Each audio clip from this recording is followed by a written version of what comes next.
எல்லாம் அவன் உடைமை, எல்லாம் அவன் ஆணை, எல்லாம் அவன் பொதுவென்று எண். யோக சித்தியில் அடுத்த சூத்திரத்தில் இப்படி தோன்ற உலகமெல்லாம் அவருடைய சக்தியின் விரிவுதான். நிலமின்றி பயிர் இல்லை, கதிரவன் இன்றி கதிர்களும் ஒளியும் பகலும் உலக வாழ்வுமே இல்லை. அதுபோல இறைவனின்றி எதுவும் இல்லை. ஆதாரம் ஆதேயம் எல்லாம் அவனே. ஆகையினால ஆராய்ந்து பார்த்தால் எல்லா பொருள்களும் அவன் உடைமையே, அவனே உடையான். இந்த தோன்றுகிற உலகு, தோன்றாத உலகு நடப்பது அவனது ஆணையான பராசக்தியாலே தான். அவனது இச்சா கிரியா ஞான சக்தியினால தான் எண்ணில் அடங்காத உலகங்கள் இயங்குகிறன.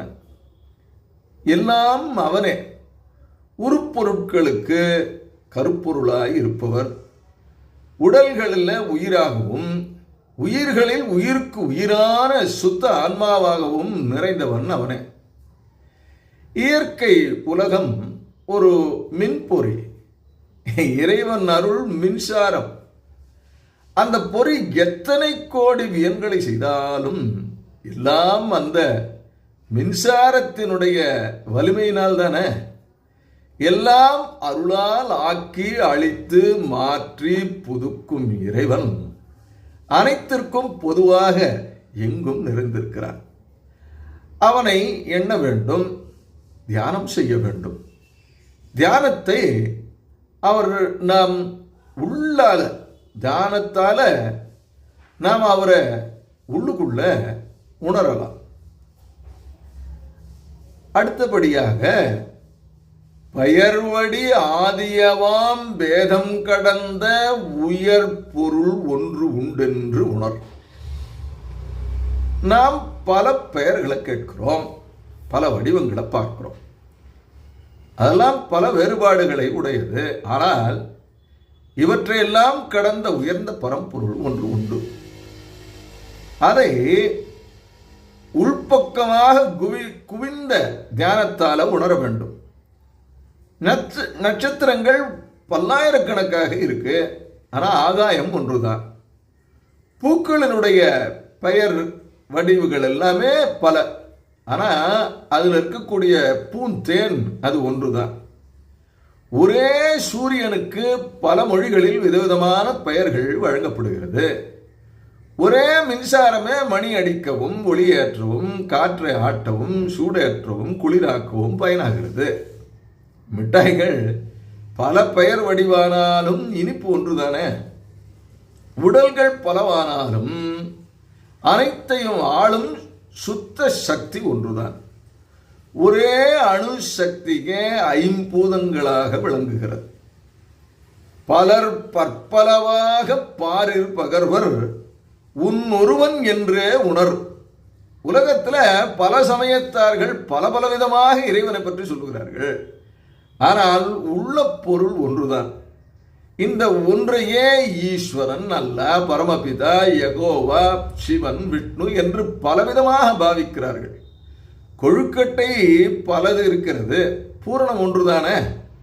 தரை ஒன்று, தோட்டம் பல. சக்தி ஒன்று, ஜகம் பலது.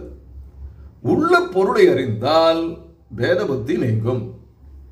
உயர் பரம்பொருள்ல எல்லாமே ஒன்றுதான். ஐந்தரனுக்குள்ளே அரசாளும் மன்னவனை ஐந்தடக்கி அன்பால் அறி. நமக்குள்ள உள்ள மன்னவன் சுத்த ஆத்மா. அவன் 5 கோட்டைக்குள்ள இருந்து காயாபுரியை ஆளுகிறான். காயாபுரின்னா இந்த உடல். ஐம்புலன்களை அடக்கி மனம் குவிந்து ஒருமையுற்ற அன்பால அவரை அறிய வேண்டும். 5 கோட்டை என்றால் என்ன? 5 கோஷம். எலும்பு, நரம்பு, தசை, தோல் போர்த்த அன்னமய கோஷம், பருவுடல், தூலாதாரம். இது ஐம்பூத கூடு. பெயர் வடிவ சாதி குல வேறுபாடுகள் எல்லாம் இதற்குத்தான்.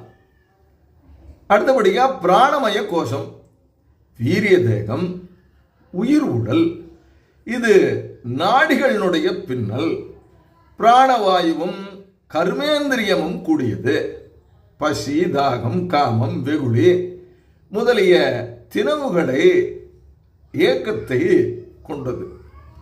அடுத்தபடியா மனோமய கோஷம், இது மனமும் ஞானேந்திரியமும் கூடியது, இன்ப துன்ப அலை வீசி கொந்தளிக்கும் மனதை ராஜயோக சாதனத்தால அடக்கி ஆளலாம். விஞ்ஞானமய கோஷம், இது அடுத்தது, இது புத்தியும் ஞான இந்திரியமும் கூடியது, நான் ஆத்மா என்ற அறிவு கொண்டது. கடைசியாக ஆனந்தமய கோஷம், இதுவே காரண சரீரம். இதுல ஆத்மா அவனுடைய சுகம் என்பது தெரியும். இந்த 5 கோஷங்களை தாண்டி சித்தும் சத்துமான சுத்த சக்தி பரமாத்மனை அறிவதுதான் அறிவு என்று ஆகும்.